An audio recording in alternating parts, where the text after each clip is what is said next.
Ya Habibi ya Muhammad.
Assalamualaikum warahmatullahi wabarakatuh.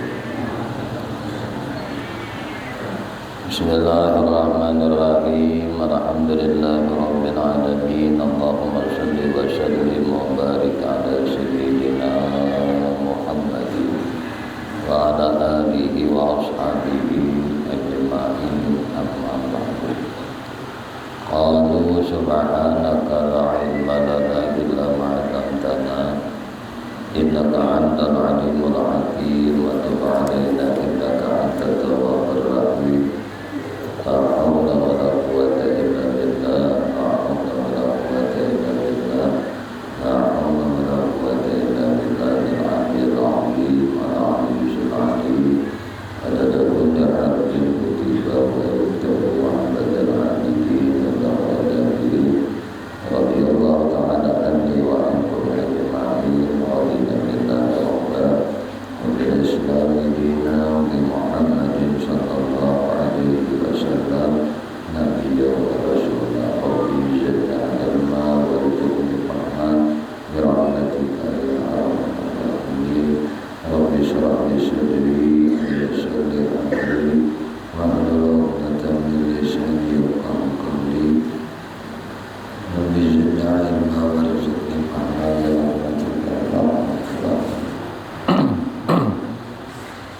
Allahumma anta rabbi la ilaha illa anta khalaqtani wa ana 'abduka wa ana ala ahdika wa wa'dika mastata'tu a'udzu bika min sharri ma sana'tu wa laka bi ni'matika alayya wa a'udzu bi dhanbi wa birrika innahu la yaghfiru dhunuba illa anta. Allahumma inna nas'aluka rahmatan nabiyyin wa 'ilman mursalin wa ilhaman malaikatal muqarrabin ya rahman ya rahim. Alhamdulillahi rabbil alamin. Alhamdulillah, puji syukur hanya milik Allah Subhanahu wa ta'ala. Salawat teriring salam terkirakan ikhlas selalu pada junjungan kita, maulana kita Nabi besar Muhammad sallallahu alaihi wasallam, juga kepada para keluarganya, para sahabatnya, para zuriat keturunannya, dan para pengikutnya ila akhir zaman. Allahumma shalli ala sayyidina Muhammad wa ala alihi wa sahbihi Muhammad. Kembali insyaallah pada malam hari ini sambil menunggu tibanya waktu salat isya, kita isi itikaf kita dengan sama-sama kita menghadiri kandungan kitab tentang Jawahir Tauhid di halaman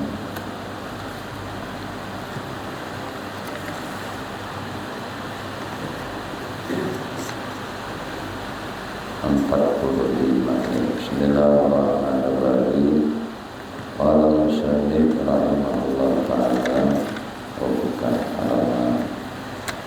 Para musannif rahimahullah ta'ala wa nafa'ana bihi wa bihi wa nasya'ala kita.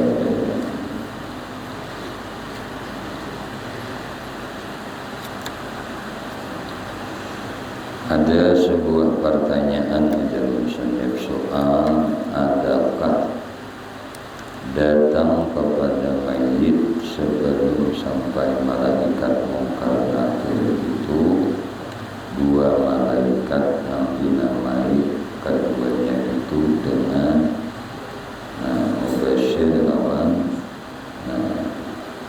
mubasyir wa nadhir, atau dinamai keduanya itu dengan malaikat uman, atau pada datang.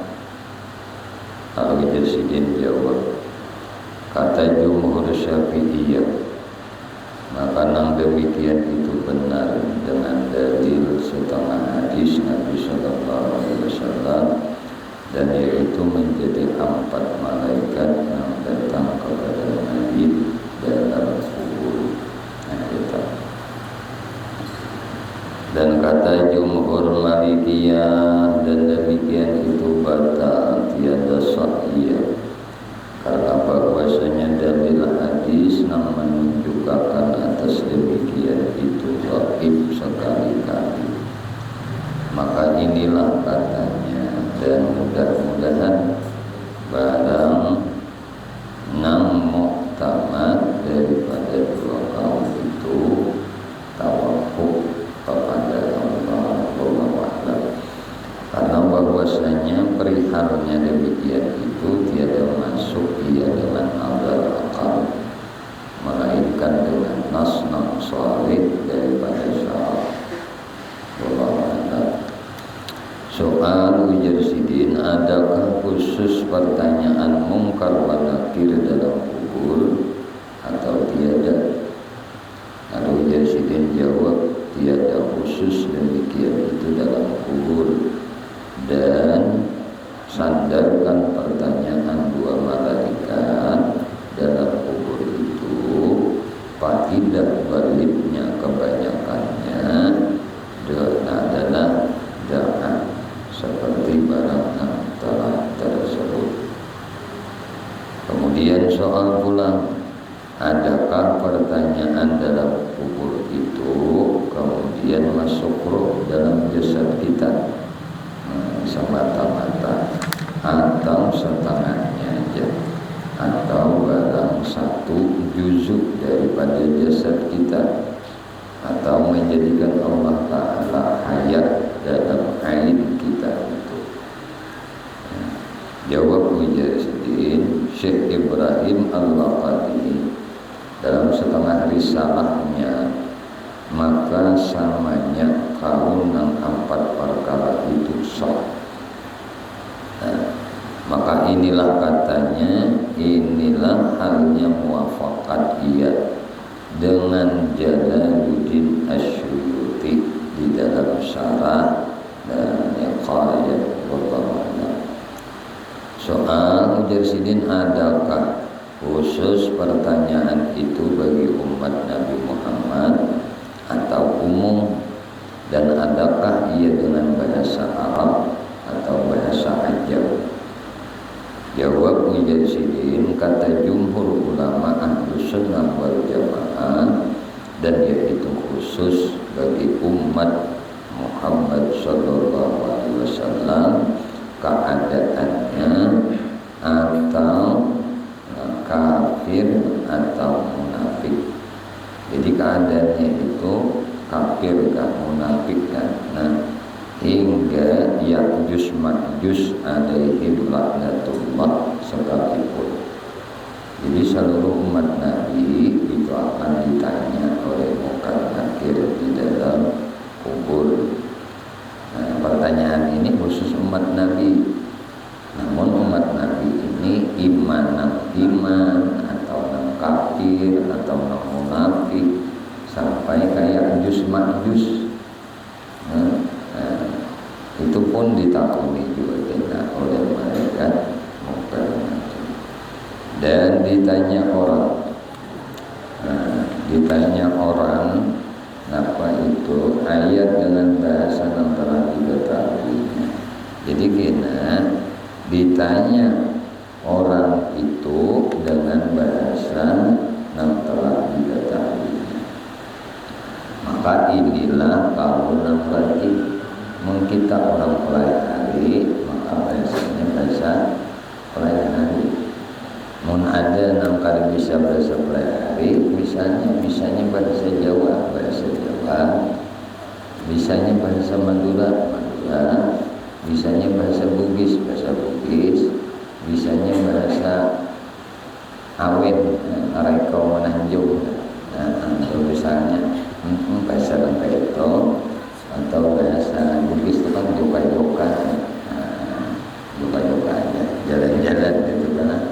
Nah, bahasa-bahasa nang inya kebiasaan dalam kesehariannya. Nah, kayak itu kan. Ini kawan yang paling unggul, yang paling rajin, dan kata setengah ulama dengan bahasa Syriani, ada yang memedahkan dengan bahasa Syriani, ada juga yang memedahkan dengan bahasa Ibrani. Nah, setengah ulama dengan bahasa Ibrani. Dan kata setengah ulama dengan bahasa Ibrani. Jadi ada memedahkan bahasa Syriani, ada memedahkan bahasa Ibrani. Syahadat lepas daripada pertanyaan dalam kubur sekalian Nabi dan Rasul dan sekalian aulia Allah Ta'ala dan sekalian syuhada dan sulahat. Lapas nih, arti lapas itu apa? Lapas daripada pertanyaan dalam kubur sekalian Nabi, Rasul dan sekalian aulia Allah Ta'ala dan sekalian syuhada dan sulahat dan barang sebagainya, istimewa khalifah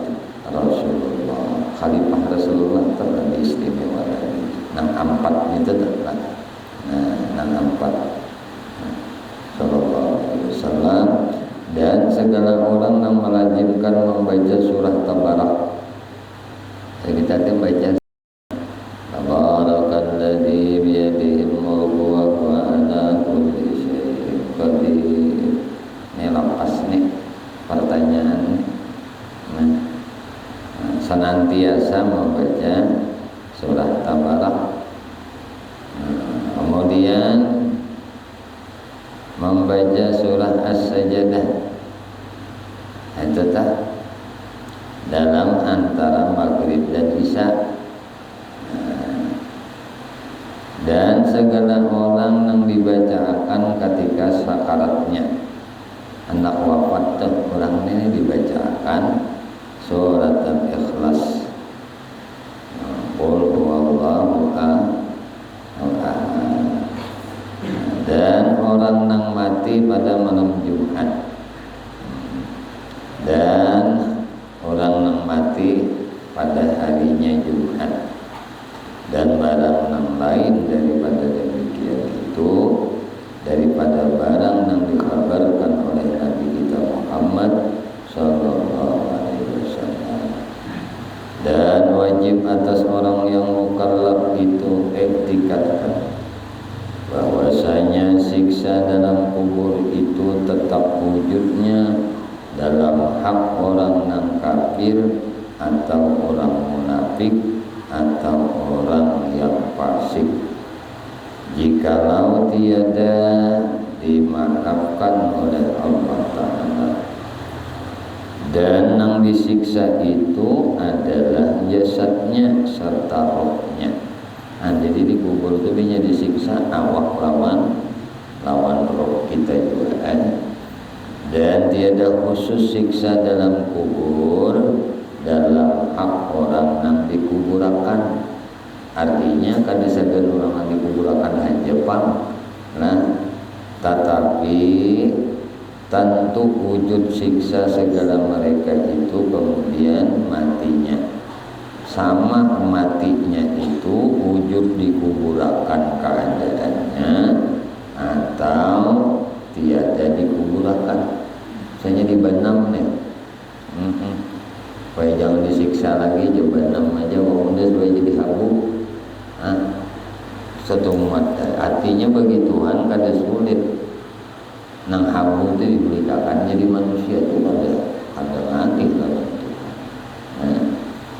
Jadi jangan beranggapan yang sudah awakku hancur, jangan ada apa-apa lagi jadi habu itu disiksa. Itu akal marahnya. Maka kuasa Tuhan kada ada batas.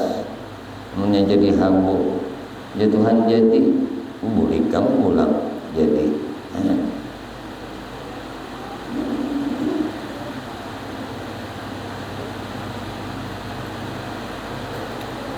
Jadi Mujahidin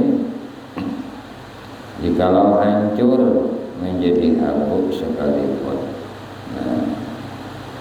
atau dimakan oleh hayawan binatang, ataupun dimakan hayawan binatang buas deh memakannya. Dengan dalil hadis Rasulullah SAW dan disandarkan siksa dalam kubur itu di pihak galibnya ada siksa di dalam kubur itu.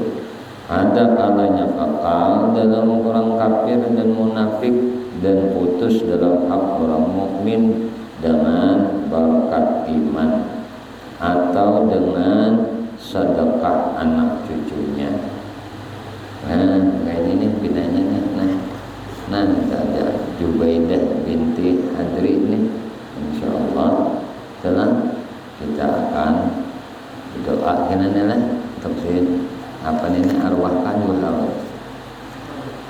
nah Jubaidah binti Hadri nikin bisa munya seseorang itu mendapat siksa dari Allah di kubur karena barakat sedekah anak cucunya. Haul tadi bacakan 2 haul, itu ada sedekah misalnya. Jelas nih itu kan lingkaran daunnya ayo dimakan supaya mengalir pahalanya. Bayar mama makannya gitu. Nanti tidak ada maunya nih. Ayo. Guru minum dulu lah, buat saja makan. Langsung aja teman curhat pahalanya tak ke kubur diniatakan tadi oleh nama Allah segan keluarganya, kuitannya.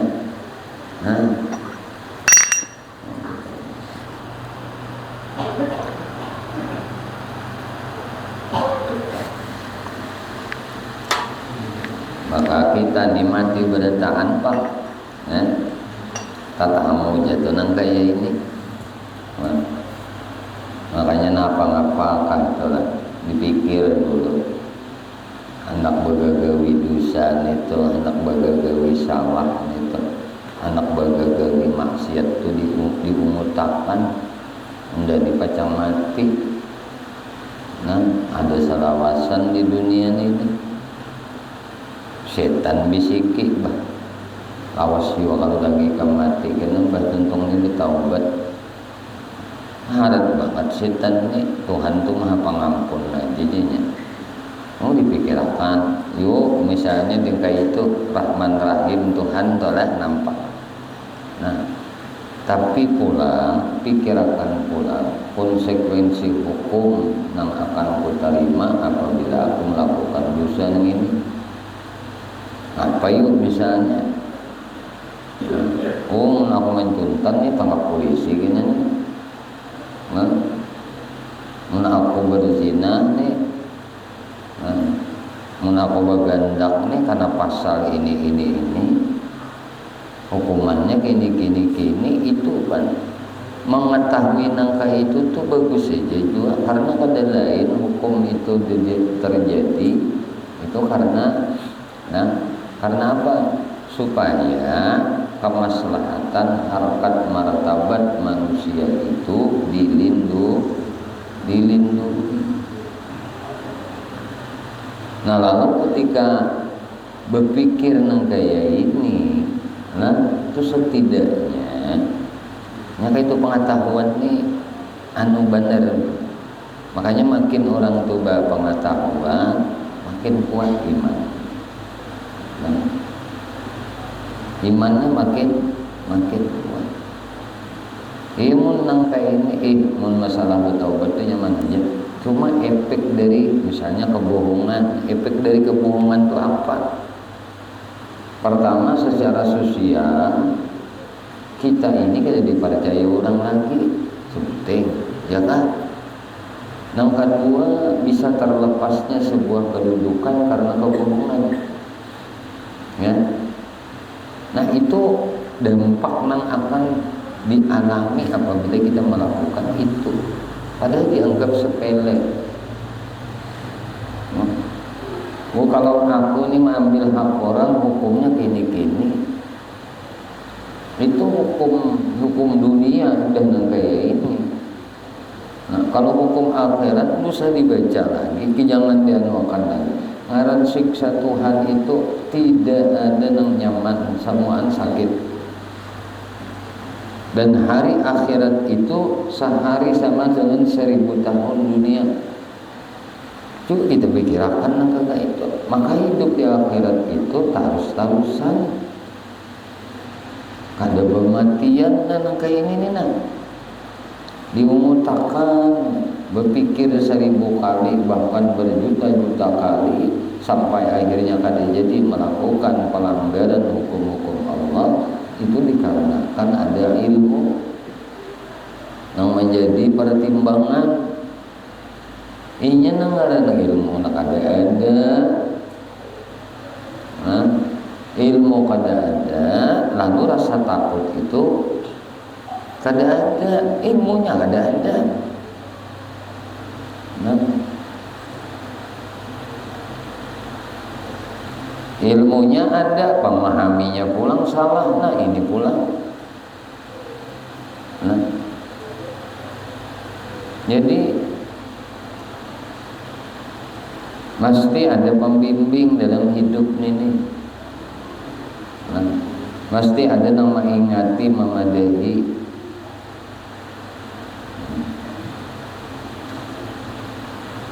Jangan merasa kita cukup dengan pengetahuan, jangan merasa kita cukup dengan sebuah keadaan kedudukan, jangan merasa cukup dengan sebuah pangkat dan derajat, jangan pernah cukup dengan sebuah kemuliaan.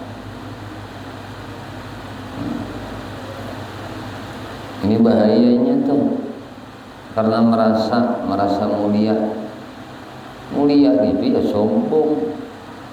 Merasa mulia itu sombong. Kesombongan inilah yang pada akhirnya bisa memicu seseorang itu untuk bermaksiat kepada Allah. Jadi macam-macam tuh penyebab kesombongan. Penyebab kesombongan itu bisa karena kecantikan dan ketampanan, merasa bungas, merasa payu, merendahkan lawan orang kada bungas, merasa cantik, merasa tampan ketika orang nang muha bebaya sangkut. Ada yang ada pahamnya bebaya sangkut. Udah kastok tuh bebaya terkait aja, tiup angin mengkapok gugur. Bebaya sangkut aja, artinya dipajang tuh biasanya mat payu juga. Kalau jadi kuhok hujan. Nah lalu ada nang cantik tadi, nang tampan tadi, merendahkan kemuliaan orang, nang berarti merendahkan orang itu kesombongan. Sesugi memandang sebelah mata lawan si miskin, kada boleh, ini kesombongan ngaran. Mantang-mantang sugi, mantang-mantang berduit, mantang-mantang berharta, kata mantang-mantang tuh kebetulan aja. Lalu melihat orang yang di bawah itu rasa menghinakan, karena seorang merasa punya harta. Nah ini kesombongan juga, bisa juga harta itu menjadikan penyebab kita sombong. Nang pangkat pulang bisa sombong dengan pangkat. Merasa inya kepala, anak buahnya dadakan tepang. Merasa inya menjadi pemimpin, lalu nang di bawah ini dijajak nanti Pak. Nah ini bisa melahirkan kesombongan juga. Keturunan bisa juga maulah orang tuh jadi sombong. Bahwa aku ini keturunan aku ini juriat aku ini keturunan Datuk Kelampayan misalnya, aku ini keturunan Datuk Napis, aku ini keturunan Guru Kiai Anam Ilmi, aku ini keturunan Guru Abdul Samad, aku ini keturunan Datuk Sanggul, aku ini keturunan Datuk Insat, aku ini keturunan Datuk Pulut, aku ini keturunan Datuk Tambal, aku ini keturunan datu nang punya kedudukan, punya derajat, punya tuh datumu, muknya apa, kamunya apa. Nah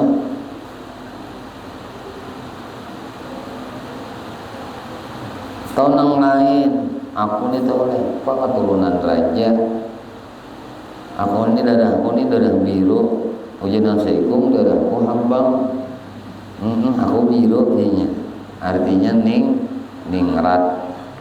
Ini bisa juga karena keturunan maulah orang itu sombong, model kebal dengan hukum,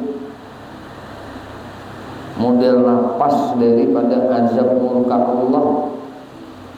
Ini sebabnya apa? Kebodohan. Karena gak ada ilmu, ada ilmu makin berilmu, ilmu agama itu makin dikaji, makin runduk orangnya. Ilmu agama yang bujur itu bilanya dikaji, dituntut, dipelajari, makin marunduk, makin tawadhu, makin merasa hina diri. Makin merasa diri ini paling pendosa, makin merasa diri ini paling jahil, makin merasa diri ini paling jahat. Kedua merasa diri yang paling mulia, bertambah ilmu, mengetahui derajat kemuliaan, dan ada menjadi sombong. Kayak banih itu makin berisi, makin lantur. Bukan makin tuha makin jagat, tuh hampa ngarannya. Banih juga ngarannya, tapi hampa. Tak bagus bang sedikit pada kada sing banihan sama sekali. Jadilah tuntut ilmu tuh cari ilmu padi ngarannya, tuntutlah ilmu banih.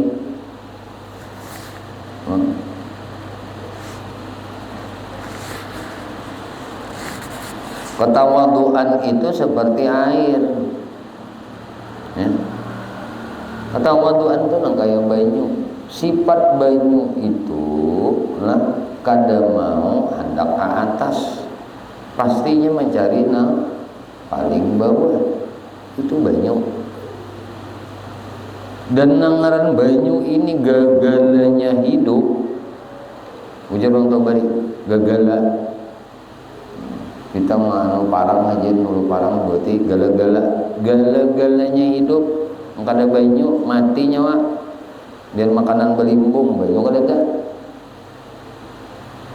Nah maka orang yang berjiwa seperti jiwa air, dia tidak akan mengalir ke atas, dia tidak akan menjadi orang yang sombong, tapi dia akan menjadi orang yang di bawah, tetapi sangat dibutuhkan. Orang lain mencari, nang di atas gunung mencari, nang di tabing mencari, itu banyak.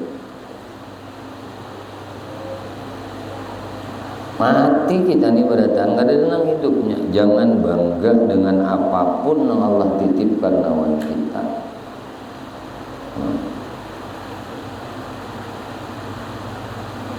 Nah lalu ketika ada sebuah kesombongan, Nabi sudah mengajarkan apabila orang itu bersombong di hadapanmu, kamu bersombonglah lagi kepadanya agar dia bisa bertaubat. Jadi orang sombong dibalas kesombongan itu boleh, supaya mengapa? Supaya insaf di atas langit, ada langit. Tapi mun pacang disombongin ini bebanget, sombong lah udah sangat diukur juga. Ini mbak disombongin bebangetnya, bersombong lah disombongin tadi. Nah berarti kan maslahatnya kedosaan.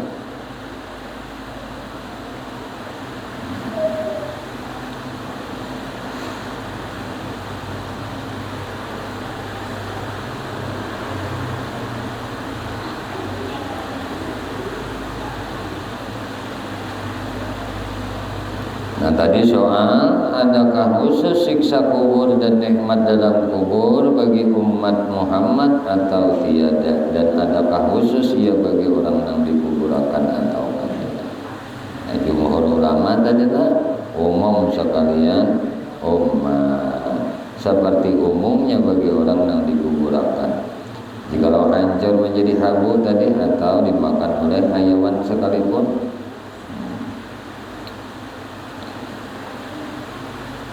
Dan sebab demikian itu kata jumhur ulama ahlu sunnah wal jamaah daripada Imam Asy'ari dan Imam Abu Mansur Maturidi radhiyallahu anhu, dan dinamai ia samanya itu dalam barzakh, dan yaitu nama antara dunia dan akhirat. Karena bahwasanya orang yang mati itu dalam barzakh, maka inilah katanya wallahu a'lam. Dan setengah daripada nikmat dalam kubur itu meluaskan Allah Ta'ala akan kuburnya dengan beberapa karena dengan beberapa luasnya. Kata setengah ulama 200 jirak, dan setengah ulama 400 jirak. 200 jirak ini astagfirullah. Nah, ada wadahkan 400 jirak. Dan kata setengah ulama seperti dunia benarnya barzahnya kayak dunia, dan dihiasi dengan perhiasan surga. Nah barzakh ini ada nama dahan 200 jirak, genalnya luasnya kubur tadi. Ada nama dahan 400. Nah ada juga nama dahan kayak dunia. Nah dan dihias ulang barzakh tadi dengan perhiasan surga, dan diberi pilih dan taat daripada surga dan barang sebagainya. Dan wajib pula atas tiap-tiap mukallaf itu mengiktikadkan bahwasanya segala makhluk itu dibangkitkan oleh Allah Ta'ala daripada kuburnya, kemudian daripada dihimpunkan sekalian juzuknya, barang suatu daripada Adam tiada sebenarnya. Nah kepada wujud nang kharijiyah. Jadi wujud nang kharijiyah yakni ketika meniup Israfil akan sangkakala. Nah sangkakala nih dan kita tarumpet, maka hancur sekalian alam ini hingga menjadi makdum. Nah tiada samanya. Maka kemudian daripada demikian itu dijadikan oleh Allah Ta'ala pula ain jisim. Allah jadikan pulang ainnya, dirinya jisim ini nang makdum nang ditiadakan itu tadi, maka menjadi wujud dengan kudrat iradat Allah Ta'ala. Masuk roh nang di dalam dunia ini, maka dibangkitkan ia daripada kuburnya, karena berhimpun sekalian makhluk dalam padang mahsyar, dan dinamai demikian itu dengan ba'sa, dibangkit, dan hasyar dan nusyur. Maka yaitu nangaran ba'sa, nangaran hasyar, nusyur, ini maknanya sama aja di situ maknanya. Sahdan antara nafkhah tiupan nang pertama nang dinamai nafkhah sawaqiq, dan nafkhah nang kedua tiupan nang kedua dinamai nafkhah ba's, dan nafkhah asar itu 40 tahun. Nah, wallahu a'lam. Dan inilah kata jumhur ulama Ahlus Sunnah wal Jamaah radhiyallahu anhum, dan kata orang Mu'tazilah. Jadi orang nang Mu'tazilah, nah bapandapat berucap berkata dibangkitkan mereka itu daripada bercerai-cerai jisim, yakni daripada jawahir farad, maka yaitu batal dengan dalil nas Quran dan hadis. Nah, dan kata setengah orang Mu'tazilah pula bahwasanya nas Quran dan hadis, dan kata setengah orang Mu'tazilah pula bahwasanya barang yang dibangkitkan misal jisim nang ma'dum, bukan ain jisim nang ma'dum, maka yaitu batal pula. Nah, dan kata setengah orang nang sesat bahwasanya makhluk itu apabila telah binasa serta ma'dum maka tiada sekali-kali dibangkitkan, maka yaitu batal pula, serta sesat kafir laknatullah alaihi. Muninya sudah binasa, dia sudah ada lagi, ada sama sekali tempat yang dibangkitkan. Nah, ini sasatnya ini kafir pula. Dan adapun barang nang tiada dibinasakan oleh Allah Ta'ala daripada sekalian makhluk, ketika meniup Israfil sangkakala nang pertama itu 14 dengan nas hadis Rasulullah Sallallahu Alaihi Wasallam, dan yaitu segala nabi dan rasul. Tuh ada hancur tuh sangkakala ditiup.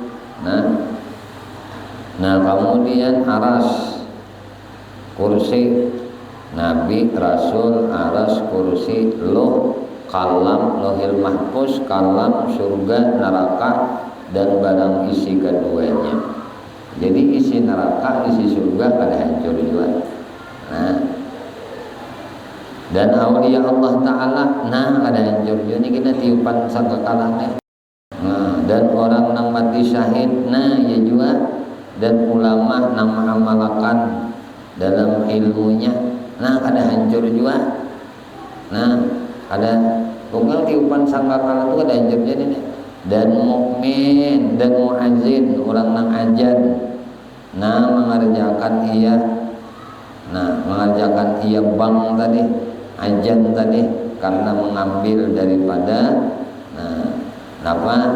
daripada karya Allah Ta'ala. Artinya semata-mata muazin ini lillah.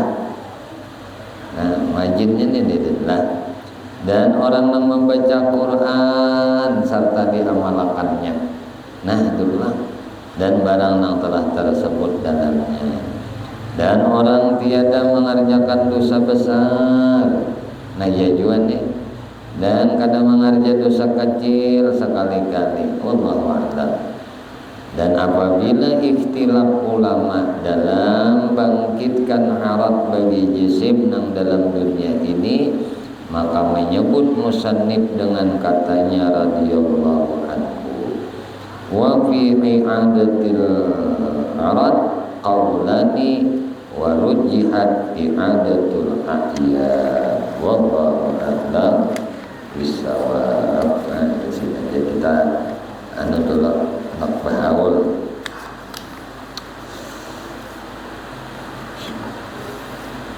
Ya Allah, ya Tuhan kami memohon kepada Engkau, ampuni dosa kami ya Allah, dosa ibu bapa kami ya Allah, dosa guru-guru kami ya Allah, dosa istri kami, suami kami, anak cucu kami, sahabat kami, jiran kami, tetangga kami, dan dosa-dosa seluruh kaum muslimin dan muslimat, kaum mukminin dan mukminat. Ya Allah, istiqamahkan kami di dalam bertobat, dalam beristighfar, dalam berzikir, dalam beramal ibadah kepada-Mu, dalam bersalawat kepada Nabi-Mu, di dalam menuntut ilmu. Ya Allah, kami memohon kepada Engkau berkah Nabi Engkau Muhammad, berkah keluarga Nabi Engkau Muhammad, berkah